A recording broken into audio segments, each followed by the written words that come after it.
Mesdames et messieurs, chers amis internautes, bonjour. La rencontre se voulait historique et elle le fut. Mais elle a aussi donné naissance à une nouvelle polémique nourrie au sein de l'opinion publique. Dans le rang de l'opposition comme de la majorité présidentielle, peu nombreux sont ceux qui pensent que le tête-à-tête entre le président et son prédécesseur aura une réelle portée politique. Rencontre entre Patrice Talon et Boni Yayi après plusieurs années de tensions et de disgrâce politique. Quelle perspective pour l'avenir? C'est le premier sujet de votre émission Carré Politique de ce jour. Le scandale sexuel actuellement en vogue à la faculté des sciences techniques de l'université d'Abomey-Calavi et le projet de loi sur le genre seront les autres actualités qui seront au cœur de ce débat. Et pour en discuter, je reçois en plateau deux professionnels des médias, Cyriaque Dekenou, il est directeur de publication du quotidien Émergence Info. Bonjour, Dekenou, bonjour. Bonjour mesdames et messieurs les internautes de BNews TV. Face à vous, Sergino Lokossou, directeur de publication de Vive d'Afrique. Bonjour Sergino. Bonjour Paul, bonjour à tous les internautes. Alors, je rappelle que dans les 10 dernières minutes de cette émission, nous aborderons bien évidemment avec notre invité spécial l'actualité relative à la réforme dans le secteur de la décentralisation et qui fait désormais place aux secrétaires exécutifs dans les mairies de nos communes. Mais avant le décryptage avec les confrères, place au nôtre de la semaine.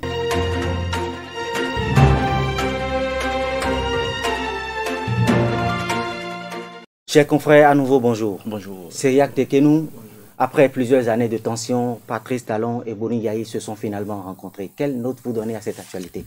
Je donne la note 8 à cette actualité. 8. Sergino Lokossou? Je donne la note 5 à cette actualité. Alors, justement, nous allons commencer par vous. Pourquoi avoir donné 5 à cette actualité?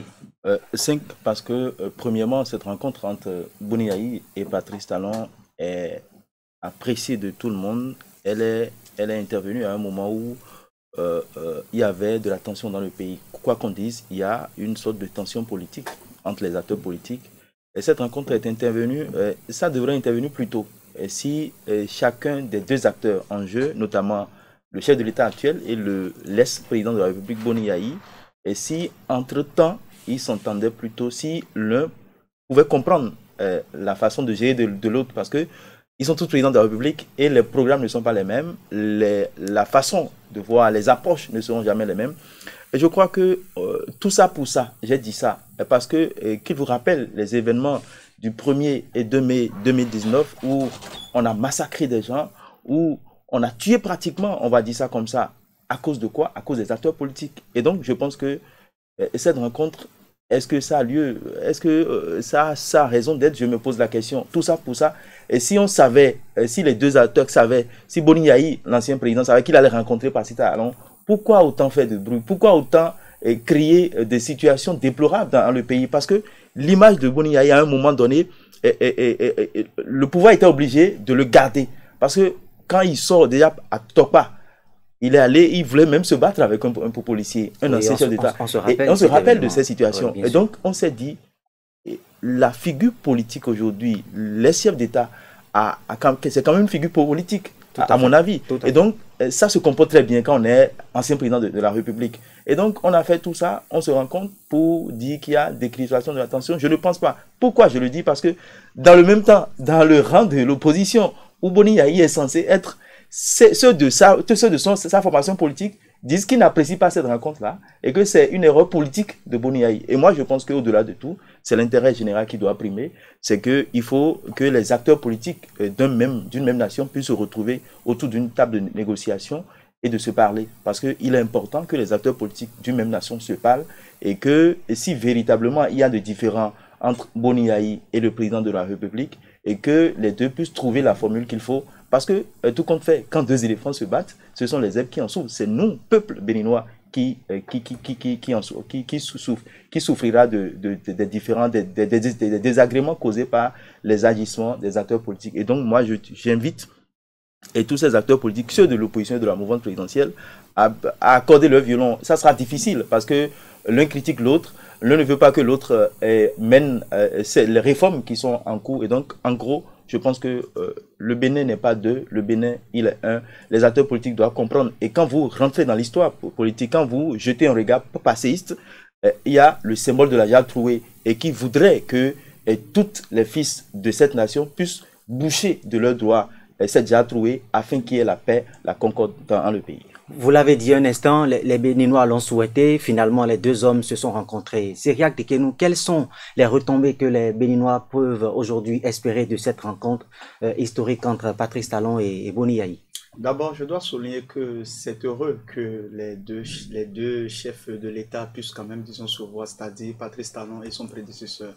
Vous savez, c'est une rencontre qui est espérée. Ça fait pratiquement 6 ans que les deux hommes se sont vus, se sont rencontrés. Donc, le fait que les deux puissent aujourd'hui se voir et qu'il y ait un tête-à-tête entre les deux, je pense que rien que le symbole déjà est une image véritablement vendable et qui montre combien de fois au Bénin on peut arriver à un moment donné à ne pas se comprendre, mais nous savons toujours quand même arriver à un moment donné trouver le consensus. L'autre aspect de la chose qu'il convient beaucoup plus de souligner, c'est le fait que Boni Yayi, qu'on le veuille ou pas, c'est la pierre angulaire de l'opposition béninoise. Même si on sait que de façon officielle, il y a un chef de file de l'opposition. Le seul acteur politique qui aujourd'hui en République du Bénin aligne charisme et puis toutes les autres qualités, activisme et carnet d'adresse pour pouvoir véritablement représenter dignement cette opposition. On sait que c'est Boni Yayi.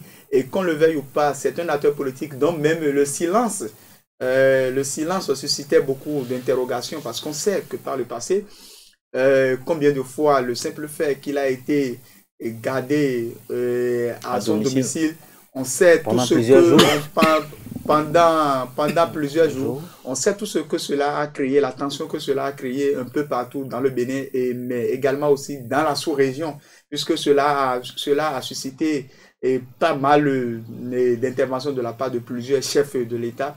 Donc, qu'on le veuille ou pas, c'est le seul acteur politique qui, aujourd'hui, au regard aussi de son passé, parce que c'est quelqu'un qui a dirigé le Bénin pendant 10 ans. Et il est aujourd'hui encore quand même populaire auprès de bon nombre de Béninois qui l'admirent pour pas mal de choses. Donc, le fait qu'aujourd'hui, qu'il ait pu rencontrer le président Patrice Talon a pu quand même, disons, satisfaire les uns et les autres. Et moi, j'étais véritablement heureux lorsque j'ai vu que ce soit les internautes pro-Talon ou bien pro-opposition. Et franchement, j'ai senti combien de fois, d'abord la surprise de cette rencontre, puisque nous avons tous appris que c'est les deux fils, c'est-à-dire Lionel Talon et puis Tchabi Yayi, qui se connaissaient déjà depuis Montaigne pour avoir fréquenté ensemble, qui ont œuvré pour que leurs pères respectifs puissent se parler au téléphone. Donc, ils se sont d'abord parlé au téléphone. Quand Boni Yayi est venu au pays, il a souhaité rencontrer le président Patrice Talon, qui n'a pas manqué quand même, disons, d'accepter de le recevoir. Les deux hommes se sont vus. C'est vrai qu'il ne faut pas rester quand même, disons, trop optimiste par rapport quand même à cette rencontre et s'attendre à ce que, bon, de l'eau s'est coulée sous les ponts et que de façon, la calmie, de façon totalement systématique que nous allons retrouver les deux partenaires d'affaires qui étaient Patrice Talon et puis Boni Yayi. Non, loin de là. Mais j'ai donné la note 8 parce que cette image est une image véritablement apaisante. Apaisante pourquoi? Nous avons vu le médiateur de la République qui s'était déplacé en temps pour aller jusqu'à Tchaourou, rencontrer la famille de l'ex-chef de l'État Boni Yayi. Il les a rencontrés et qui a eu à échanger beaucoup plus avec eux et a dit qu'il est venu dans le nom et pour le compte du président Patrice Talon pour apporter quand même, disons, ces mots de condoléances à cette famille qui était éplorée.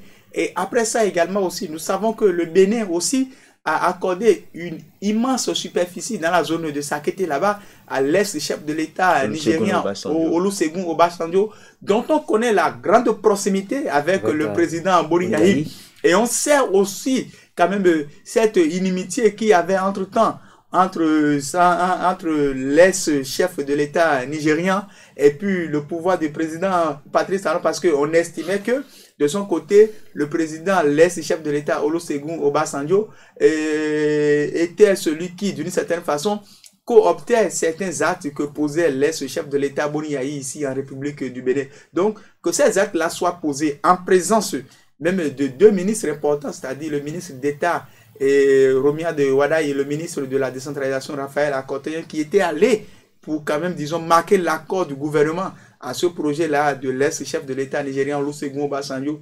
Tout ça, ce sont quand même, disons, de véritables symboles qui, d'une certaine façon, ont pu contribuer d'une façon ou d'une autre à la décrispation quand même de cette tension politique.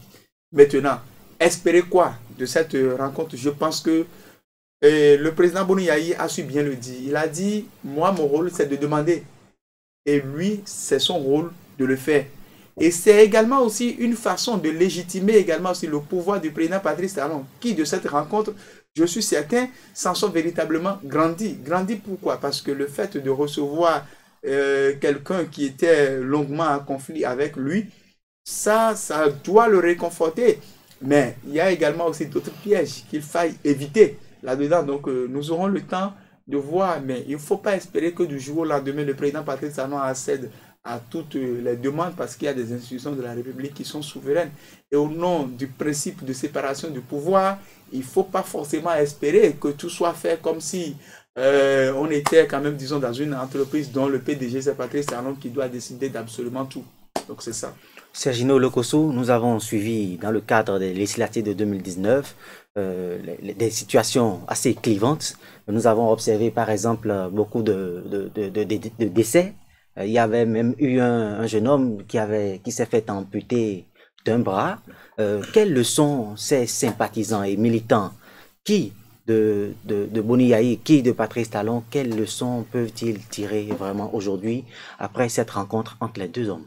La leçon, c'est qu'il ne faut pas suivre bêtement les acteurs politiques. Il faut, à des moments donnés, soi-même peser le pour et le contre des actes que nous voulons proposer. Parce que, je le dis, le confrère l'a rappelé, il y a des signes avant-coureurs de cette rencontre. Il a rappelé tous les signes pratiquement avant-coureurs de la rencontre entre Boni Yayi et Patrice Talon.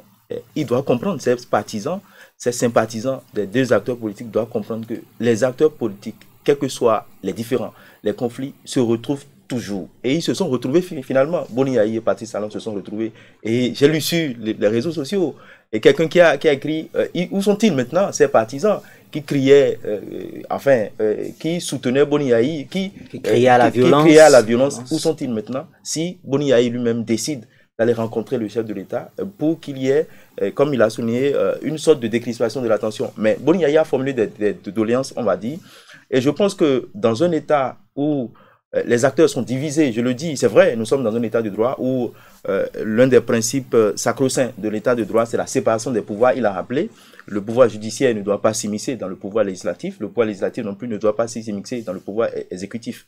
Et donc, quand on est dans un processus de réconciliation, nous avons des exemples qui sont légion en Afrique, dans la sous-région, oui. Et quand il y a une situation du genre où on parle de décrispation ou de réconciliation, à des moments donnés, il faut faire table rase du passé. À des moments donnés, on sait que l'acteur politique, il est en faute, mais pour qu'il y ait concorde dans le pays, pour qu'il y ait la paix, parce que l'ancien chef d'État ivoirien l'a rappelé, la paix n'est pas un vain mot, c'est un comportement. Et ça nécessite parfois des sacrifices de part et d'autre. Et si on doit faire ces sacrifices pour que véritablement les doléances formulées par Boni Yayi puissent trouver satisfaction auprès du président de la République, parce qu'il a dit, moi, il est de mon devoir de demander, maintenant il revient au président de la République d'accorder, de donner suite à cette doléance-là. Et je pense que, je l'ai rappelé, c'est vrai, on va dire que le président de la République ne peut pas s'immiscer dans le pouvoir exécutif qu'il constitue, ne peut pas s'immiscer dans le pouvoir judiciaire, c'est vrai. C'est vrai également que nous sommes dans un état de droit, c'est vrai également que la démocratie fonctionne chez nous, mais notre démocratie est une démocratie à part. Je ne vais pas l'apprécier. Le génie béninois peut se révéler à tout moment, il faut l'espérer. Et moi je dis aujourd'hui, c'est vrai, il y a des acteurs politiques qui sont enfermés, qui doivent être à Missété ou à Calavi, un peu partout dans nos prisons civiles. C'est le moment également de voir si véritablement on peut essayer de libérer ces acteurs politiques. Parce que quoi qu'on dise, et tant que des acteurs politiques sont en prison, on ne peut pas parler de réconciliation. Et l'exemple palpable, c'est la Côte d'Ivoire. Et quand Gbagbo est sorti, quand Gbagbo est allé en Côte d'Ivoire, vous avez vu tout ce qui s'est passé. C'est ça qu'on appelle réconciliation, même si le processus est en cours. Je crois qu'on peut copier cette image. Et c'est l'image qui a été copiée, on va dire, Gbagbo et puis le président Alassane Dramane Ouattara.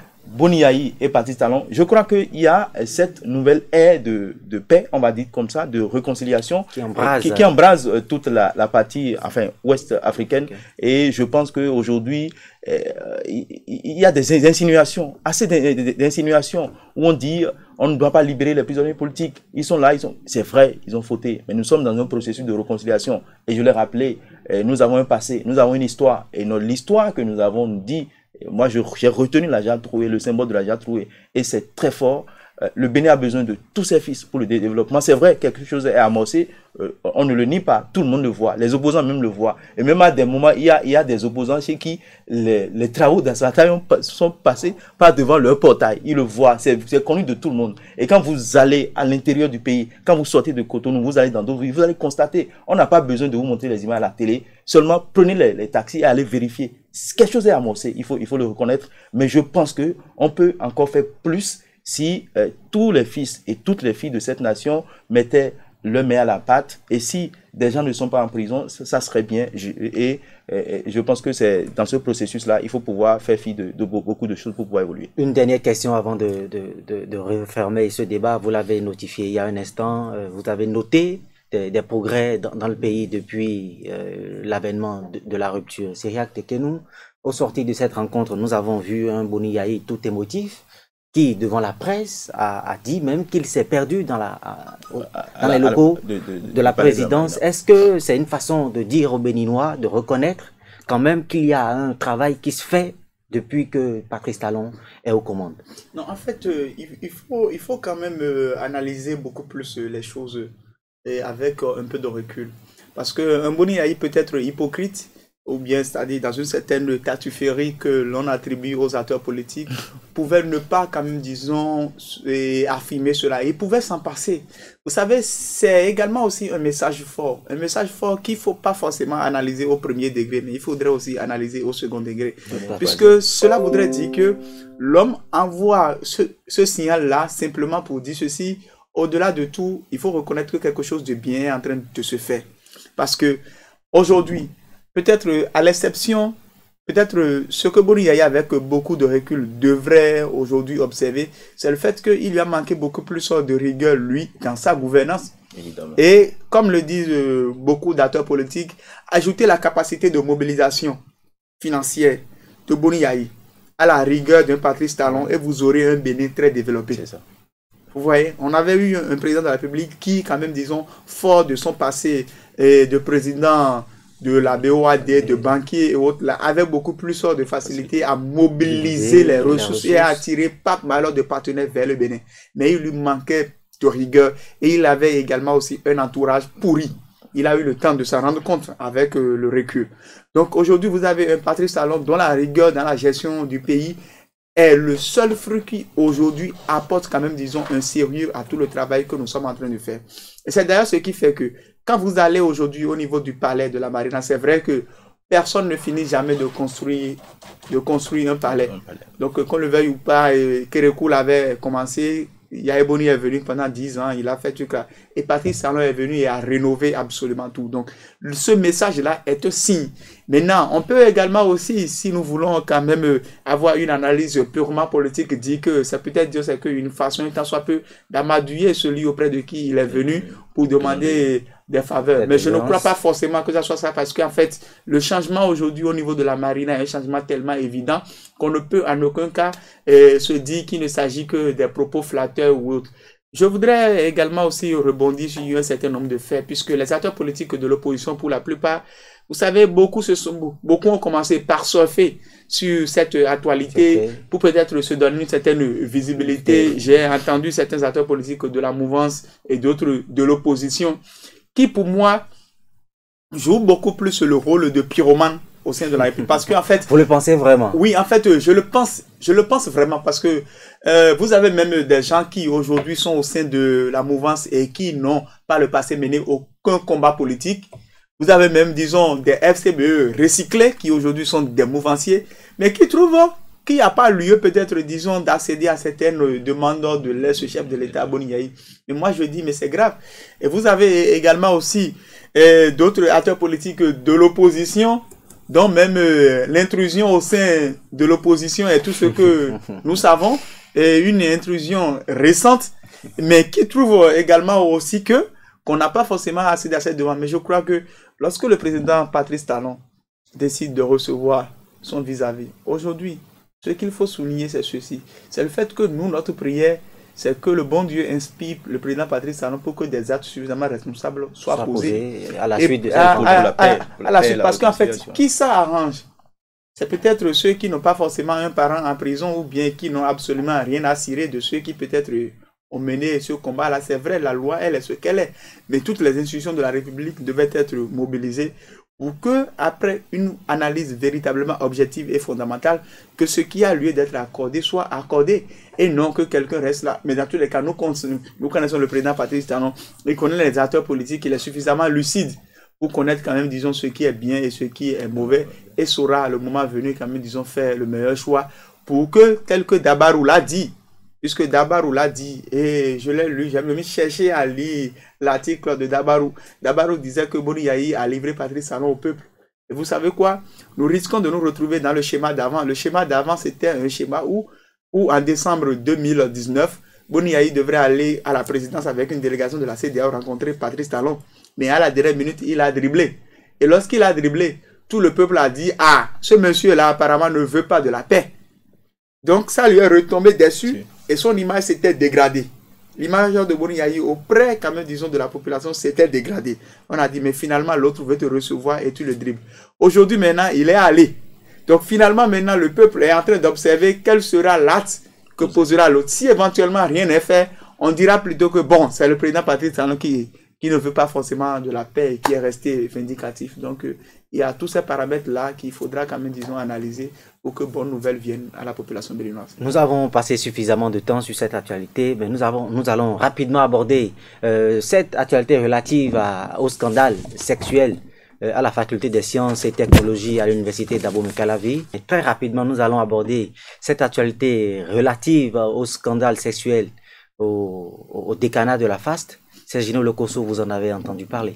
Oui, c'est parti d'une plainte portée par une étudiante de la FAST, une étudiante qui serait en stage au décanat, qui a porté la plainte devant le commissariat d'Abomey-Calavi, central d'Abomey-Calavi.